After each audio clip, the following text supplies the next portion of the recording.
말씀은 한 구절입니다. 시편 6편 5절 말씀 같이 여러분 화면을 보시면서 성경책 보시면서 같이 읽도록 하겠습니다. 시작. 사망 중에서는 주를 기억하는 일이 없사오니 스올에서 주께 감사할 자 누구리이까. 아멘. 할렐루야. 저는 오늘 이 말씀을 가지고 감사할 때 내 안 어딘가 불이 켜진다, 이와 같은 제목으로 함께 말씀을 나누고자 합니다. 이스라엘에는요 눈물병이 있다고 합니다. 보통 저 모양인데 넓은 바닥, 그리고 가느다란 몸통, 또 깔땡이 모양의 아구로 된 유리병입니다. 저기에 온 가족의 눈물을 모아서 저 병에 넣어두는 것이 고대 이스라엘의 관습이었다고 합니다. 이스라엘 백성들이 이 눈물병을 굉장히 소중히 여겨서 그 사람이 장사될 때 이 눈물병을 같이 그 사람 무덤에 넣어서 장사를 지냈습니다. 그래서 지금도 무덤을 파보면 이 눈물병이 발견된다고 합니다. 그들이 눈물병을 소중히 여긴 이유가 무엇이었을까요? 거기에는 슬픔, 눈물, 아픔, 죽음, 이별, 헤어짐, 또 고통, 고난, 여러 가지 수많은, 정말 내 삶 속에 없었으면 좋았겠다라고 생각하는 것들이 거기 가득 담겨 있는 텐데 왜 그들은 눈물병을 소중히 여겼을까요? 다윗도 나의 눈물을 눈물병에 담으소서라고 노래하지 않았습니까? 여러분, 그 잊고 싶었던 기억들이 가득했던 그것을 왜 그들은 소중하게 생각했을까요? 오늘 말씀에도 보면 절망 속에서 빠져있던 다윗은 이렇게 노래합니다. 스올에서 주님께 감사할 자 누가 있습니까? 스올에서 주님께 감사할 자 누굽니까? 내 삶이 무덤과 같은데, 내 인생이 고통스러운데 그 고통 속에서 하나님께 감사드릴 사람이 누가 있습니까? 라고 따지듯이 하나님 앞에 시편을 적고 있어요. 하나님이 어떤 분이신지 무덤 속에서는 알 수 없어요. 하나님이 나를 위해서 어떤 일을 하셨는지 고통 속에서는 보이지가 않아요. 감사할 수 없고 찬양할 수 없습니다. 그런데 우리 어떻게 그곳에서 하나님 앞에 감사하고 찬양할 수 있습니까? 우리도 다윗처럼 반문할 수밖에 없지요. 오늘 말씀은 새번역 메시지 성경은 이렇게 번역하고 있습니다. 하나님, 이제 나를 그만 혼내십시오. 나를 그만 벌 주십시오. 주님의 보살핌이 몹시도 그립습니다.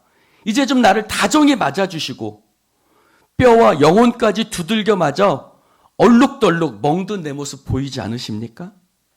하나님, 언제까지 보고 계시렵니까? 하나님, 이제 나서서 이 싸움을 끝장내 주십시오. 나를 조금이라도 아껴주신다면 이 궁지에서 건져주십시오. 내가 죽어서 주님께 좋을 게 뭐가 있겠습니까? 무덤에 묻혀서는 주님의 찬양대에서 노래할 수 없습니다. 나는 지쳤습니다. 너무 지쳤습니다. 밤낮을 침대가 내 눈물 홍수 위에 떠다녔습니다. 침대, 침구가, 매트리스가 눈물에 흠뻑 젖어 눅눅해졌고 내 눈은 검게 움푹 파였습니다. 눈이 멀다시피 하여 더듬거리며 다닙니다. 이것이 메시지 성경의 번역입니다. 우리는 다윗을 믿음의 사람이라고 생각하지요. 그러나 그는 처음부터 믿음의 사람은 아니었어요. 골리앗을 무너뜨렸던 믿음의 사람인 것은 맞지만 그렇다고 그의 삶에 불평이 없을까요? 아니요. 이 세상에 온전한 사람은 아무도 없어요. 성경 속에 나오는 믿음의 사람이라고 일컬어진 사람들 중에 불평과 원망의 터널을 안 지낸 사람은 없어요. 누구도 처음부터 믿음으로 설 수 있는 사람은 없어요. 그러면 그들이 어떻게 믿음으로 설 수 있느냐? 하나님께서 그의 삶에 역사하셨고 일하셨기 때문인 줄로 믿습니다. 여러분, 지선아 사랑해 라는 책을 여러분 아실 겁니다. 2000년 7월 30일 교사를 꿈꾸던 이지선이라는 자매가 교회에서 주일 예배를 드리고 도서관에 오빠와 함께 공부를 하러 갔어요. 그리고 밤 10시쯤 오빠와 함께 도서관 앞에서 만나서 오빠의 모닝을 타고 집으로 돌아가고 있었습니다. 집으로 향하면서 오빠와 함께 즐거운 수다를 떨고 있었어요. 다음 날 친구 만나는 이야기, 아르바이트를 해야 되는데 어떻게 약속을 해야 될까? 뭐 이런 이야기를 정답게 이야기 나누는 중에 용산쯤 왔을 때에 차가 신호등 앞에 대기하고 섰습니다. 근데 갑자기 끼익 하는 소리가 들렸다. 그러면서 끼익 하는 급브레이크를 돌리는 소리를 들으면서 오빠가 고개를 돌리면서 그렇게 얘기를 했대요. 어디서 사고가 났나 보네 하면서 고개를 돌리는데 혈중 알코올 농도 0.35%의 만취한 음주운전자가 어떤 사고를 내고 SUV 차량이었는데 이미 사고를 냈는데 도망치는 중에 이 사람이 탄 차를 들이박은 거예요. 그래서 그 차가 충격으로 튕겨져 나가 반대편 차선으로 튕겨져 나갔어요. 그래서 반대편 차선으로 나와 다시 부딪혔고 무려 7중 추돌이 일어났습니다. 차는 두 바퀴를 돌며 다시 자신들을 들이받은 그 차량, SUV 차량에 다시 들이받았어요. 그리고서 멈췄습니다. 오빠가 정신을 차려보니까 동생이 보이지 않는 거예요. 밖으로 나와서 찾아보니까 하얀 양말을 신은 동생의 발이 보였대요. 사고를 낸 차와 자기들의 차 사이에 동생이 걸쳐져 있었는데 이미 상체는 불길에 휩싸여 있었어요. 충돌과 함께 연료통이 터졌고 차가 몇 바퀴 돌면서 불이 일어난 겁니다. 그때 누군가가 빨리 비켜요. 차 터져요 하면서 소리치더래요. 그래서 오빠가 동생을 급히 안고 몇 발자국 옮겼는데 그때 차가 폭발했습니다. 5분도 걸리지 않는 사이에 이 사람의 인생이 바뀐 거예요. 동생의 얼굴은 숯덩이처럼 검게 탔고 고기 타는 냄새가 났다고 합니다. 그때 사고 현장에서 새까맣게 탄 자신을 안고 있는 오빠에게 이 사람이 이렇게 얘기했대요. 오빠, 나 이러고 어떻게 살아? 나 죽여줘. 라고 얘기를 했다고 합니다. 전신 55%가 3도 중화상을 입었고 안면장애, 지체장애 1급, 40번의 대수술, 얼굴과 손가락은 찾지 못했어요. 사고 후 이 사람은 환청과 환영에 시달렸습니다. 공포스러웠죠. 되돌릴 수 없는 일들 앞에 절망했습니다. 꿈이 아닌가 착각했습니다. 그래서 공포와 함께 자살을 시도했어요. 자신과 연결된 산소호흡기를 이렇게 눌렀대요. 근데 나중에 보니까 산소호흡기가 아니라 소변관이었대요. 자살을 실패하게 하신 거죠. 그러면서 그는 그때 이 노래를 불렀대요. 자기가 알던 노래였는데 이 노래를 불렀대요. 하나님께로 더 가까이 갑니다. 고통 가운데 계신 주님. 이 사람은 찬양을 부른 게 아니었어요. 하나님, 나 빨리 데려가 주세요. 하나님 계신 곳으로, 저 천국으로 하나님 나 데려가 주세요. 그는 주님께 가고 싶었어요. 죽고 싶었던 거죠. 도저히 견딜 수 없으니 나를 좀 데려가 주세요. 하나님 앞에 기도하며 노래 불렀던 거예요. 근데 하나님은 그의 기도를 들어주지 않고 그는 이렇게 책에 썼어요. 하나님은 나의 기도를 들어주시지 않고 나를 위해서 기도했던 우리 가족과 성도들의 기도를 들어주셨다. 왜냐하면 그 노래의 가사처럼 하나님은 나를 천국으로 데려가게 하신 것이 아니라 그 고통 속에서 하나님 앞에 더 가까이 나아갈 수 있도록 나의 삶에 역사하셨다. 할렐루야. 그렇게 쓰고 있어요. 그 고통 가운데 하나님은 나를 하나님께 더 가까이 나아가게 하셨다. 오늘 시편 6편 속에서 하나님을 향해서 무덤 속에서 하나님 앞에 감사할 사람이 누가 있습니까? 라고 외쳤던 다윗. 저는 그의 인생, 그의 성경 속에서 다윗이 감사라는 말을 몇 번이나 했나? 정말 이 사람은 감사하지 않았나 하고 찾아봤어요. 근데 먼저 역사서를 찾아봤어요. 열왕기상, 역대상 찾아봤는데 그의 인생에 감사라는 말이 없는 거예요. 감사라는 말이 나오긴 나오는데 사무엘하 22장 50절, 역대상 16장, 역대상 29장. 그러니까 그가 죽기 얼마 전에서야 감사라는 말이 나오더라고요. 정말 이 사람은 그 고통 속에서 감사하지 않았나? 그래, 나 같아도 감사 못하지.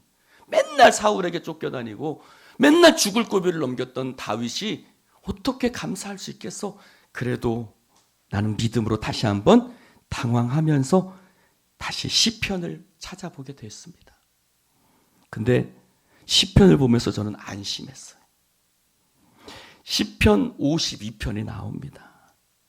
시편 52편은 사무엘상 22장을 배경으로 하는 건데 다윗이 사무엘을 피하여 도망가서 높당에 있는 제사장에 있는 곳으로 갑니다.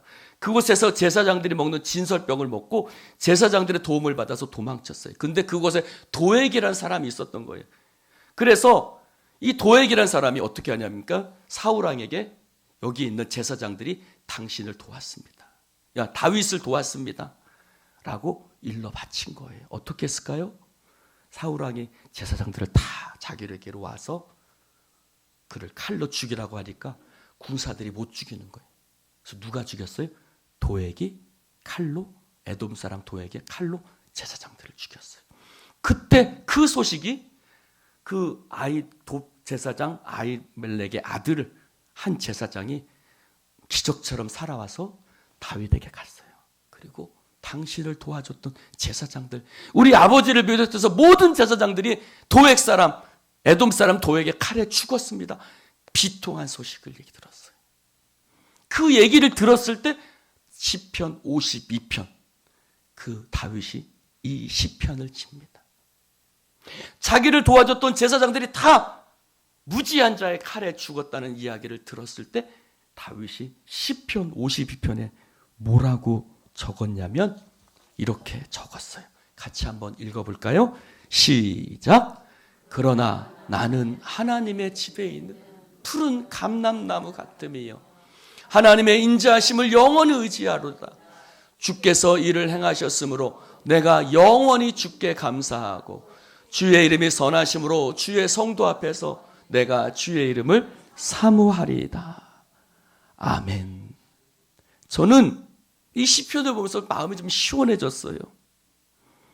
왜냐하면 다윗이 저의 기대를 저버리지 않았다라는 그런 마음 때문이었어요. 그는 자신을 나는 하나님의 집에 있는 푸른 감람나무 같다라고 표현을 하고 있어요. 그러면서 나는 다윗을 향해서 이렇게 얘기했어요. 다윗 참 고마워. 당신 때문에 내가 오늘 감사절에 성도들에게 설교를 할 수 있을 것 같다. 라고 다윗에게 감사하는 마음을 가졌어요. 그래서 시편 54편 계속해서 살펴봤어요.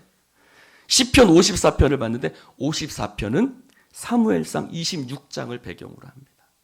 거기에는 10사람들이 사울에게 가서 다윗이 여기 에시온 게벨에 다윗이 숨어 있다고 가요. 그래서 사울이 군사를 불고 이끌고 왔는데 그때 그 10사람들이 다윗을 밀고 하고 사울이 군사를 끌고 왔을 때 그때 그 위급할 때 다윗이 지은 시가 54편이에요. 54편 볼까요?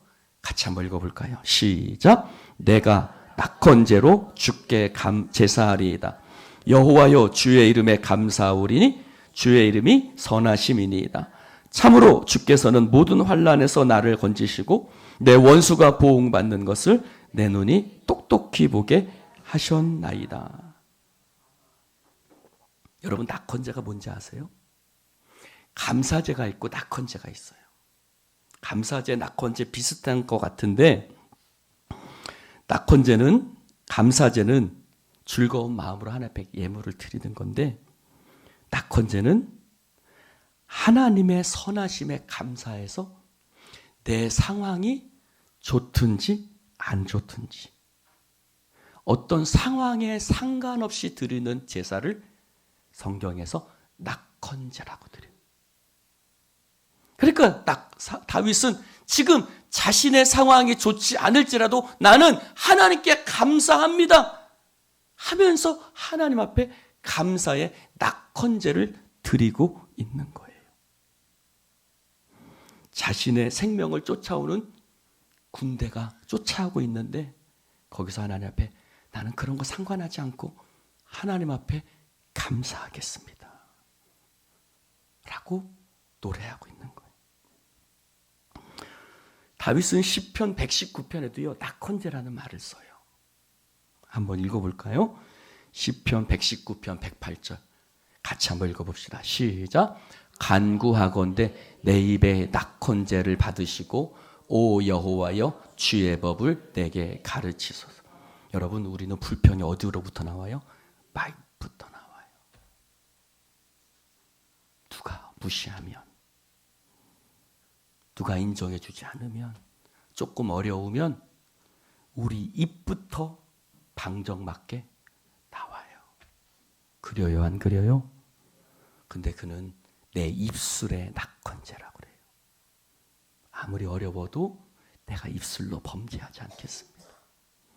나는 감사의 찬양의 말씀을 하나님 앞에 올려드리겠습니다. 할렐루야. 여러분 입에다가 한번 손대보세요. 그리고 저를 따라해 보세요. 하나님, 내 입에 낙헌제를, 안 따라하는 사람 빨리 입에다 손대세요. 빨리 자기 입에다 손대고, 하나님 내 입에 낙헌제를 받아주소서. 내 입술이 낙헌제를 드릴 수 있기를 주님의 이름으로 축원합니다. 우리의 입은 참으로 가볍고 경박스럽습니다. 근데 재미있는 게 있어요. 다윗이 위급한 상황에서 하나님께 감사할 때마다 하나님이 그의 삶에 은혜를 베푸셨다는 거. 재밌죠? 우리는 사무엘상이나 역저 보면서 다윗이 이렇게 벗어났구나 라고만 봤는데 시편의 말씀을 연결해서 보니까 그 위기 속에서 그가 건짐을 받을 때마다 시편 속에서는 어떤 말씀이 나와 있냐면 그 위기 속에서도, 그 다급함 속에서도, 그 고통과 고난 속에서도 다윗은 하나님 앞에 감사를 드리고 있었더라고요. 할렐루야. 하나님은 그의 감사의 기도를 받으시고 하나님은 그에게 은혜를 베푸셔서 그 위기와 다급함과 고통과 고난 속에서 그를 건져주시는 은혜를 베풀고 계셨더라고요. 할렐루야. 우연일까요? 우연일까요? 여러분, 52편 다윗이 도망 중에 52편에서 다윗은 제사장들이 자기를 위해 도와줬던 제사장들이 죽었다는 그 소식 앞에 감사하며 하나님 앞에 나아갔어요. 하나님의 집에 있는 푸른 감람나무 같다고 감사했는데 그 바로 다음 말씀 중에 어떤 말씀이 나오냐면 다윗이 그일라 사람을 구하고 블레셋과의 전투에서 승리하는 장면이 나옵니다. 아니, 도망 중에 자기 목숨도 부지 못하는 사람이 전쟁에 가서 승리했다는 거예요. 그리고 다윗은 엔게디 광야에서 사울을 살려줍니다. 54편도 마찬가지예요. 10사람들이 그를 밀고 해서 사울왕이 그를 쫓으려고 왔을 때 그는 하나님 앞에 감사했죠. 그랬더니 어떤 일이 일어났을까요? 다윗이 사울을 살펴보려고 내려갔는데 사울의 모든 군사들이 잠이 들었어요. 누구까지요? 정찰병들까지. 마치 하나님께서 히스기야 왕 때에 아수르의 군대를 다 잠들게 하시고 그를 물리치게 하신 것처럼 사울 왕의 군대를 희한하게 다 잠들게 하셨어요. 그래서 어떻게 했을까요? 사람들이 다윗을 죽이려고 다윗에게 우리 사울 죽입시다. 근데 다윗은 사울을 죽이지 않았어요. 무슨 말이에요? 다윗은 어두운 상황 속에서도 하나님 앞에 감사했고, 그리고 하나님은 그를 그 위기 가운데서 건져주셨고, 다윗은 다시 자신에게 은혜 베푸신 하나님 앞에 감사했어요. 할렐루야. 자, 다시 한번요. 다윗은 위기에 빠졌지만 그 상황 속에서 감사했고, 감사하는 다윗에게 하나님은 은혜를 베풀어 주셨고, 또 자신에게 은혜 베푸신 하나님께 감사해서 다윗은 하나님 앞에 자신의 신실한 믿음을 지켜갑니다. 할렐루야. 시편 56편도 이렇게 쓰여져 있어요. 다윗이 블레셋 사람들에게 미움을 받을 때 지은 시. 시편 56편을 볼까요? 같이 한번 읽어봅시다. 시작. 내가 하나님을 의지하였은즉 두려워하지 아니하리니 사람이 내게 어찌하리이까. 하나님이여, 내가 주께 서원함이 있은즉 내가 감사제를 지. 시편 57편도 마찬가지. 다윗이 사울을 피하여 굴에 있었을 때 지은 시. 그 속에서도 하나님 앞에 감사하고 있는데 우리가 잘 아는 찬양의 가사예요. 주여, 내가 만민 중에 주께 감사하며 문나라 중에 주를 찬송하리이다. 주의 인자는 거서 하늘에 미치고 주의 진리는,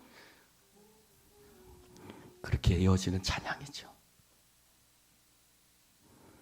시편 142편에 다윗이 사울을 피하여 굴에 있었을 때 지은 시. 근데 그는 그 속에서 이렇게 말하고 있어요. 같이 한번 읽어봅시다. 시작. 나의 부르짖음을 들으소서. 나는 심히 비천하니이다. 나를 핍박하는 자들에게서 나를 건지소서. 그들은 나보다 강하니이다. 내 영혼을 옥에서 이끌어내서 주의 이름을 감사하게 하소서. 나에게 갚아주시리니 의인들이 나를 두르리이다. 아까 무덤에서 하나님 앞에 감사할 자가 누굽니까? 라고 노래했던 다윗이 어떻게 감사할 수 있었을까? 이 시편을 보면 알아요. 하나님, 내 영혼을 감옥과 같은 그곳에서 나를 이끌어내어 주십시오. 그리고 뭐라 그래요? 내가 하나님의 이름을, 내가 당신의 이름을 감사하게 하여 주시옵소서. 할렐루야. 무슨 말이에요? 그도 감사가 안 나왔던 거예요. 그도 감사할 수 없었던 거예요. 다윗도 우리처럼 똑같이 고통과 고난 중에 감사할 수 없었던 사람이에요. 근데 그는 하나님 앞에, 하나님, 내가 하나님을 감사하게 하여 주옵소서. 저는 다윗의 이 말씀을 들으면서 참 고맙다는 생각이 들었어요. 왜요? 만약 당신이 너무 믿음이 좋은 사람이라서 처음부터 감사했다면 난 절망했을 거야. 어떻게 다윗처럼 살지? 근데 당신은 처음부터 감사하는 사람이 아니었어. 처음에는 나처럼 내가 무덤에서 어떻게 하나님 감사해요, 원망하고 불평하는 사람이었어. 그런데 그 고통 속에서 하나님을 향해서, 하나님, 내가 하나님 앞에 감사할 수 있는 마음을 내게 주십시오 라고 당신은 몸부림쳤고, 당신은 하나님 앞에 그렇게 믿음으로 하나님께서 당신 안에 일하시고 역사하심으로 말미암아, 할렐루야, 하나님께서 당신 안에 감사하는 마음을 주셨구나. 할렐루야.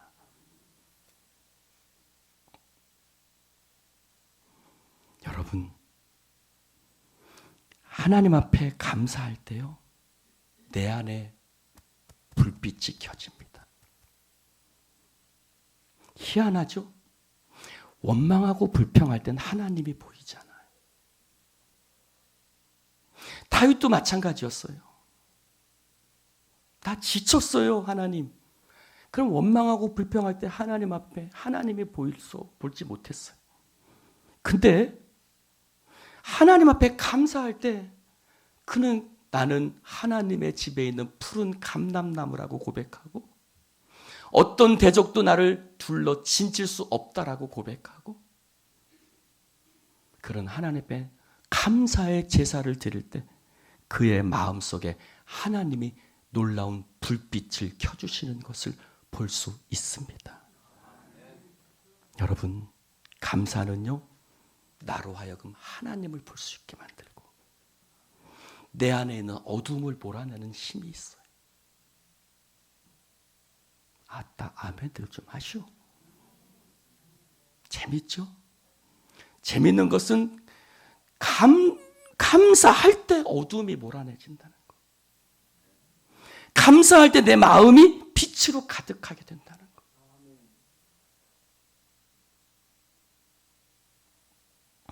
사고 후에 그 이지선 자매는 오빠에 의해서 용산 중앙대병원 응급실로 실려갑니다. 해줄 것이 없어요. 그래서 화상 전문병원 한강 성심병원 응급실로 갔습니다. 너무 심했습니다. 거기도 마찬가지로 할 것이 없습니다. 살아는 있으나 아주 위험한 상태니 지켜봅시다. 그렇게 죽음과의 싸움이 시작됐어요. 그때 새벽 6시 소식을 듣고 목사님이 왔어요.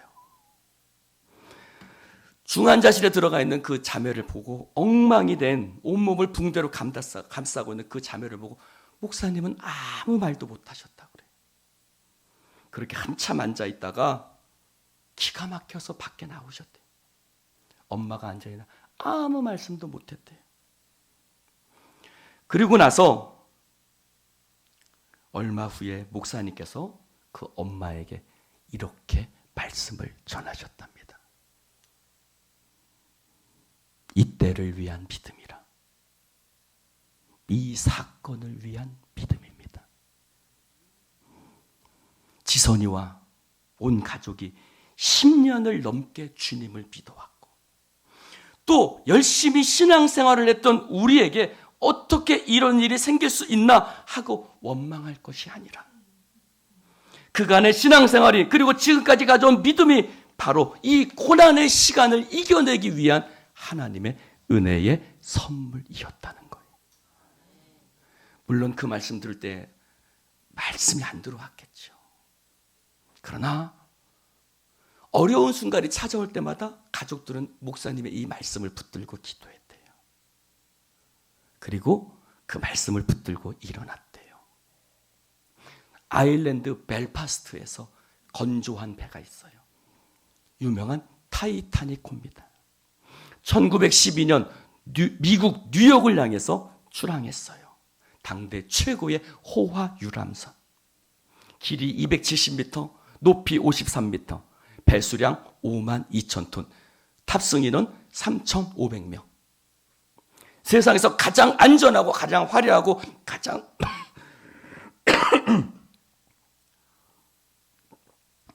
멋진 배였어요.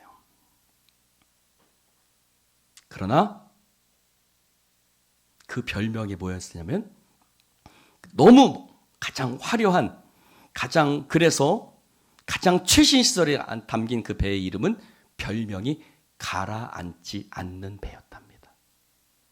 가라앉지 않는 배.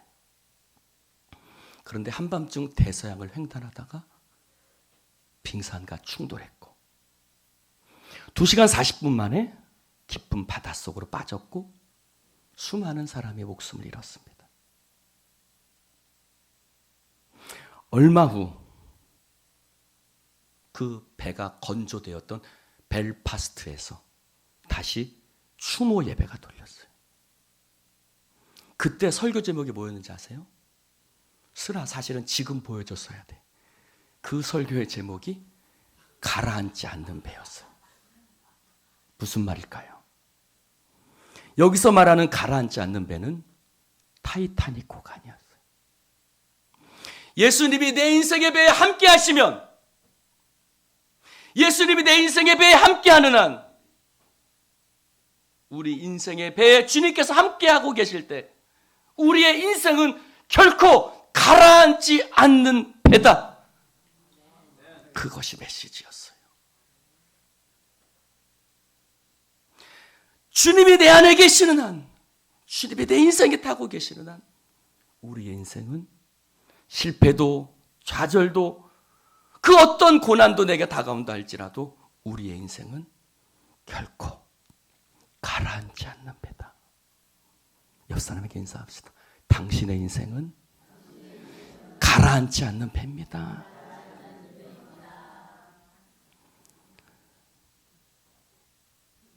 사고 당시 지선 자매가 컨택트 렌즈를 끼고 있었대요. 가족들은 그 사실을 알게 되고 얼굴이 새까맣게 탔고 눈도 뜰 수 없었던 거예요. 그래서 컨택트 렌즈도 녹았겠지. 그래서 눈을 볼 수 없겠구나 생각을 했대요.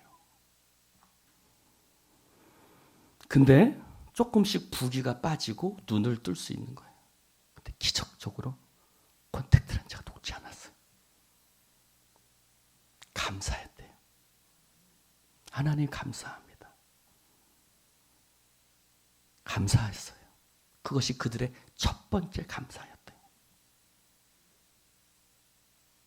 그런데 그 고난 속에서 감사할 때 놀라운 기적을 만들어냈어요. 심한 화상의 경우 일주일이 생사의 갈림길이라고 하고, 그래서 간호사 가장 가까운 곳에 이 사람의 침대를 뒀대요. 왜? 제일 먼저 죽을 거라고 생각한 거예요. 근데 40여일 동안 그 중환자실에 있던 사람들 중에 살아나온 사람은 이지선 자매가 유일하답니다. 할렐루야.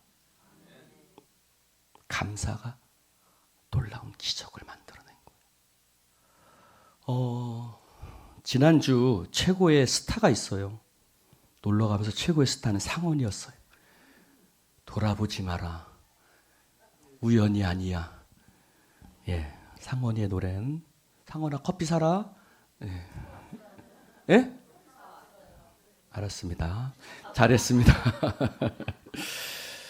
우리는 왜 그 노래에 감격했을까요? 왜 상원이의 노래에 우리는 감격했을까요? 이지선 자매는 사고를 당했다라고 말하지 않기로 했대요. 사고를 만났다라고 표현한대요. 사고를 당한 피해자가 아니라 하나님께서 그 사고를 만나게 하시고 그 사고를 통해서 나를 변화시켰다고 고백하고 그 사고를 통해서 일하시는 하나님을 보게 된 거예요.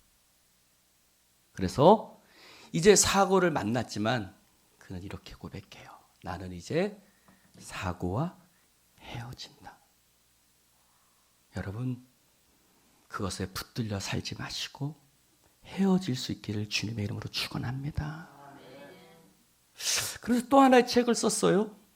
그 책의 제목이 뭐냐면 꽤 괜찮은 해피엔딩이라는 책이에요. 꽤 괜찮은 해피엔딩. 아, 이분이 역시 말씀을 아는 사람이구나. 로마서 8장 28절 하나님을 믿는 자들에게는 모든 것이, 하나님을 사랑하는 자 곧 그 뜻대로 부르심을 입은 자들에게는 모든 것이 합력하여 선을 이룬다. 하나님이 선한, 생각지 못한 선한 길을 여셨고 그의 인생을 꽤 괜찮은 해피엔딩으로 이끌어간다는 고백이었습니다. 이스라엘 백성들이 왜 눈물을 병에 담아서 보관했을까? 그것은 그 고난이 지금의 나를 만들었다는 감사의 고백 아니겠습니까? 사랑하는 성도 여러분, 감사하십시오. 감사는 내 안에 불평의 문을 닫고 감사의 문을 열고 불을 나아갈 때 여러분의 삶 속에 불이 켜지는 경험을 하게 될 거예요. 하나님을 보게 될 것이고 하나님의 은혜가 알게 될 것이고. 할렐루야. 감사할 때 내 안에 불이 켜지기 시작합니다. 원망하면 그 불빛이 꺼져 들어가요. 기도합시다. 하나님 감사합니다. 오늘 주님 말씀을 함께 나눌 수 있도록 축복해 주신 아버지 하나님께 감사와 영광을 올려드립니다. 주여, 이 시간 성령께서 함께 하시고 감사하는 자가 되게 하소서. 내 안에 불빛이 켜지게 하소서. 감사할 때 하나님의 은혜를 보게 하소서. 그래서 하나님 앞에 신실한 자로 서게 하여 주시옵소서. 성령의 역사하심을 믿사오며 예수님 이름으로 기도드리옵나이다. 아멘.